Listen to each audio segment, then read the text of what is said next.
Part 3. Cosmology, astronomy, astrophysics, and quantum physics. The life cycles of emotion of heavenly bodies, quarks, and universes. The harmonic and holographic nature of light and wave mechanics. The cyclic transformation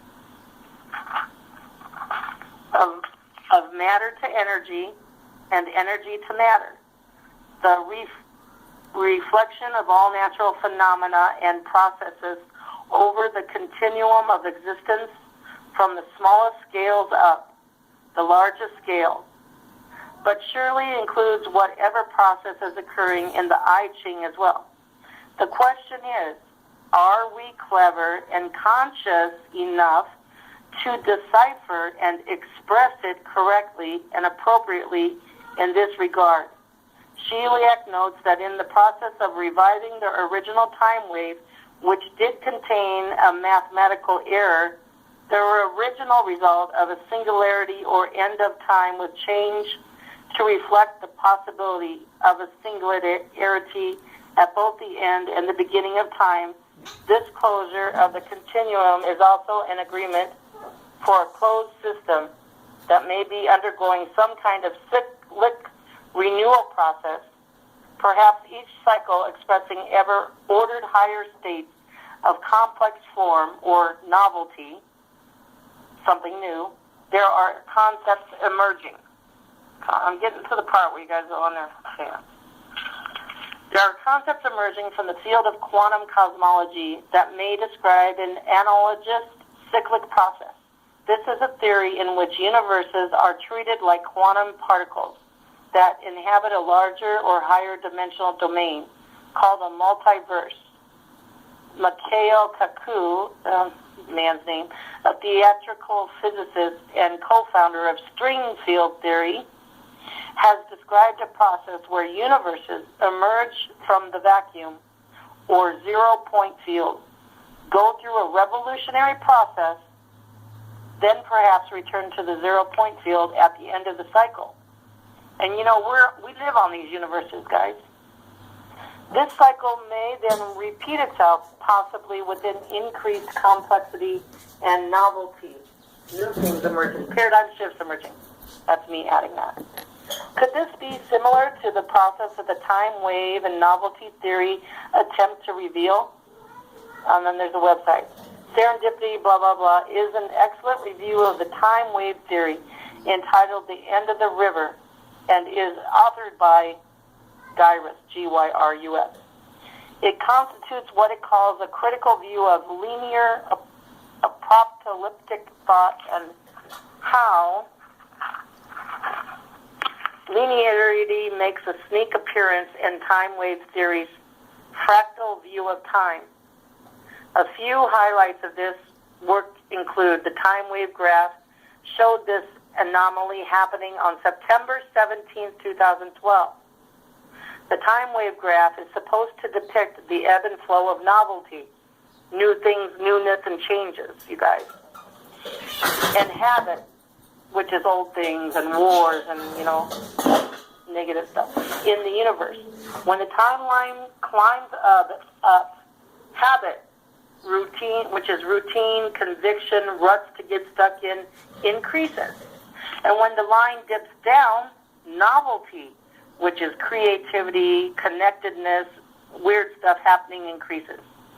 A built-in feature of the wave is that at a certain point it hits the bottom of the graph. It goes off the scale. And that's what happened September 17, 2012. Novelty is maximized as far as, novelty is newness and changes. Novelty is maximized as far as the variables of the system of the universe go. That's what happened on September 17, 2012. With this graph in his hands, the beginner tried mapping it onto the historical, and then we're going to go to the end of the year, what's supposed to be happening now.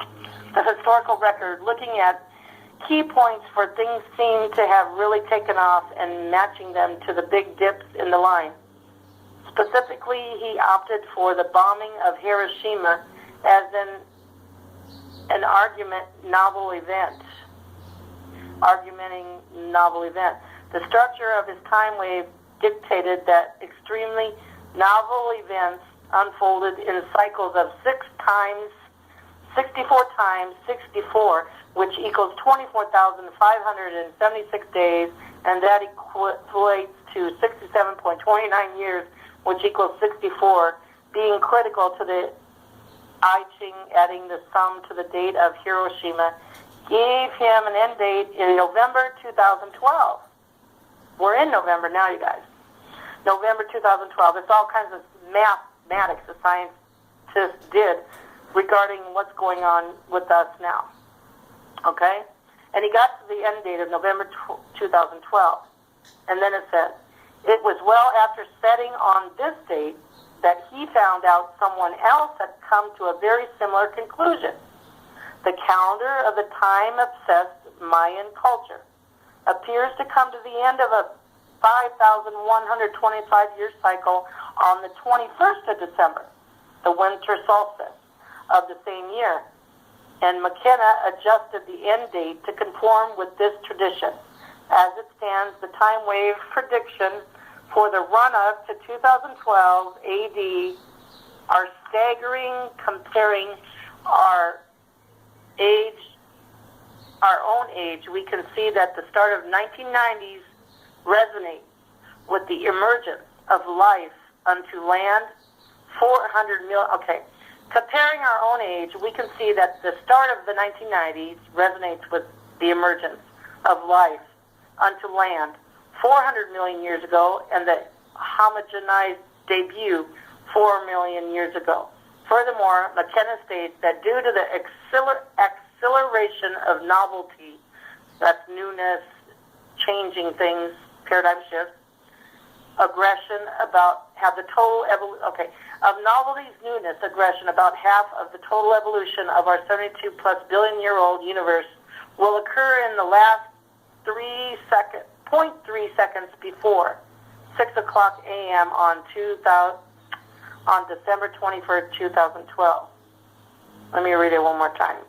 This is mind-boggling, you guys. It's still to me. Well, we're going to experience it, but we're just thinking about it now and learning about it. Okay. McKenna states that due to the acceleration of novelties, aggression, about half of the total evolution of our 72 plus billion-year-old universe will occur in the last 0.3 seconds before 6 o'clock a.m. on 12/21/2012. Evolution, evolution. Half of the total evolution of our universe, he's saying. It's gonna okay. That's 0.3 of a second, just before 6 a.m. on 12/21/2012. If we take the formation of the cosmos, the rise of life, or the discovery of language as examples of key barriers the universal evolution passes through, McKenna's calculations and math tell us that 13 such barriers. Now, I'll give you an example of barriers. That would be the discovery of a language, okay. Yeah, that's pretty outrageous stuff. I know, and I'm almost done, Richard, yeah. Key barriers the universal evolution passes through. McKenna's calculations and math tell us that 13 such barriers will be passed